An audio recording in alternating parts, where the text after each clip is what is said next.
qanday qo'yiladi, mahsulot chekalari, atkoslari qanaqa bo'ladi deydigan aka-ukalarimizga mana qo'yilish jarayoni, mahsulot kesilgani polностью orqasida qolib ketadi. Mana ko'rib tursanglar bo'ladi, bu reklama shitimizga mana tumbalarni yasab boryapmiz. Bu tomonda mana tumbalari gladkiy holatda bo'lgan, bu tomonni ham mana baza to'qilimizdan qilib qilyapmiz. Mokriy svetidan qilib. Tez ko'tariladi mana mahsulotlarni ko'rib tursanglar bo'ladi. Uzoq vaqt uyimda ustida ishlata olmayman degan aka-ukalarimizga 100 kvadrat joyda qanchada urasizlar Abbos aka? Hop, 150 kvadrat 8 kunda tugatdik. Ha, xudo xolasa mahsulot ulgib tursanglar ustalar. Ha, mana mahsulot qilib ketadi. Buni kesilgan joylarni ham ko'rib tursanglar bo'ladi. Barcha holat ustun-ustiga yopib ketadi. Gold Clinker korxonasiga kelinglar.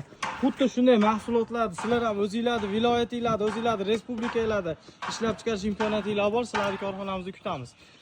Mana qo'yilish jarayonlari shu holatda bo'ladi. Buni laklangan, mokriy svetda laklangani qanaqa bo'ladi deydigan akalarimizga laklangan holatini ham Abbos aka ko'rsatib o'tamiz.